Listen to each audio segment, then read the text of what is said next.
Kenjaku will end everything. If the merger plan succeeds, there is no way to tell what darkness will be unleashed, as Japan falls under the influence of 100 million cursed souls flooding into the world. Today, my brothers and sisters, we're talking about Kenjaku's plan with the merger and some details about his strategy and what I think he will do in the future.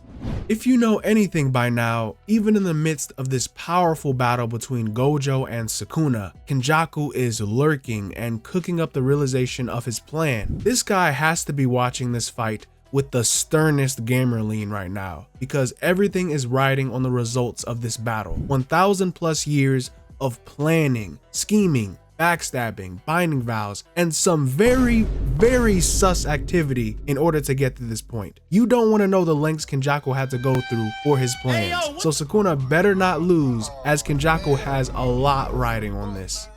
So what actually is the merger? Well, from what we know, this is an event when the humanity of Japan crosses to the other shore, so to speak, and they are all transcended collectively into some great manifestation of cursed energy that will engulf the entire world into chaos, as the barriers between people will not exist. So all the non-sorcerers will intertwine into something.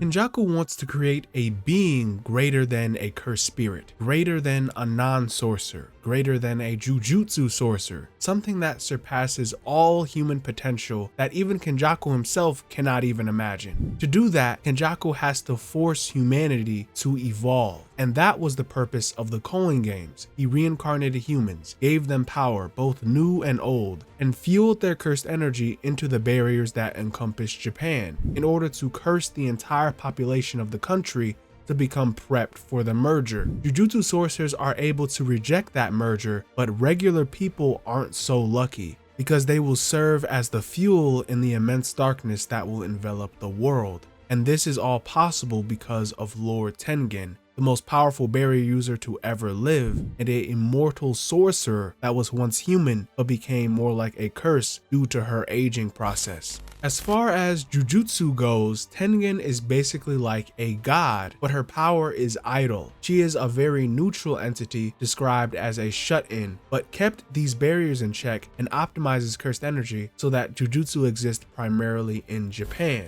Tengen is immensely important because her existence is like the very world itself. She has become a being that is neither here or there, and such a entity is now in Kenjaku's possession, and that is terrifying. Tengen will be the key to merging humankind, and when they rage out of control, the world will end. There is just no telling what the merger will create. Non-sorcerer humans will turn into cursed spirits, but after the extraction process similar to Uzumaki, it could turn into something beyond what anyone could imagine. That's why Kenjaku wants to do all of this, to reach beyond the limits of human potential and create a new form of cursed energy. Right now, Kenjaku has now fulfilled the conditions of the Culling games and will use the cursed energy from the games to enact the merger. In order to end the Culling games, Kenjaku has to undergo certain vows, and Kenjaku cannot merge Tengen with humanity unless he ends the Culling games. So leading us to the situation that we're in now, Kenjaku has forced two rules imposed on the games. Rule number 13, new players can no longer join the Culling games, and rule number 14, the most important, the game will end upon the deaths of all players except for Geto Suguru and Megumi Fushiguro. This obviously causes major problems because Sukuna is now stuck in Megumi's body and every player has to die, including important figures like Yuta, Hikari, and oh yeah, Yuji Itadori.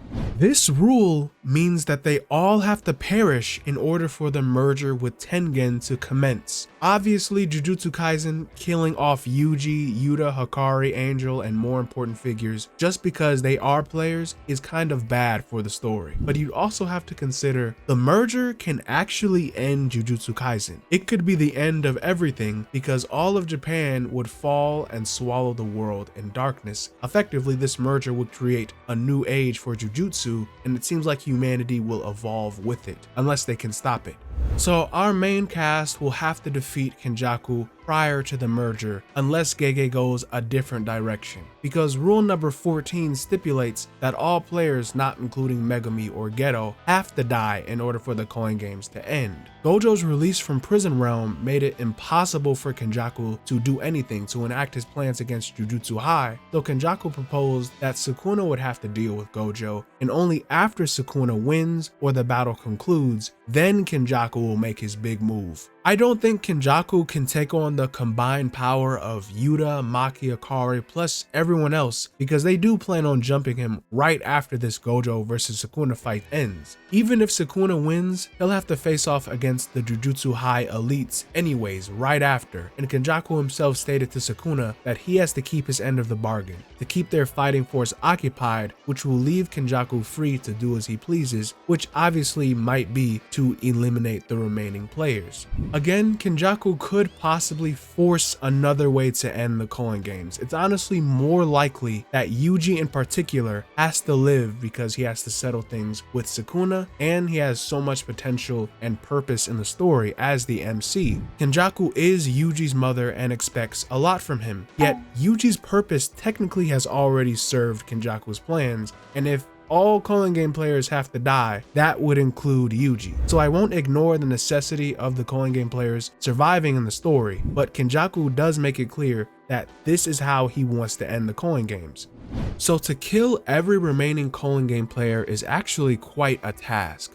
These are some of the most powerful characters in the story, and with some exception, Kenjaku has to defeat all of them. He probably has off-screen some characters already, since he told Sukuna that he'd pick off players while the fight was happening. The sorcerers could use rule number 11 to escape the Culling games, so Kenjaku wouldn't have to kill them, but that requires substituting another person just for them to be killed, so it's not what I imagine them trying to do, to run away or to sacrifice someone else, but it's still a way for some characters to survive. Regardless, Kenjaku is after the players' heads. Do not doubt for a second that Kenjaku didn't think this through. Along with everyone else, Kenjaku is still watching this Gojo vs Sukuna fight because he knows if Sukuna comes out of this, the chances of his plan succeeding increase exponentially. Kenjaku used Geto's curse technique to unleash over 10 million cursed spirits in Japan, and he stated himself that he did not only enter binding vows with sorcerers, but also was hinted at making contracts with curses. And I think if Kenjaku was crazy enough to challenge all of Jujutsu High,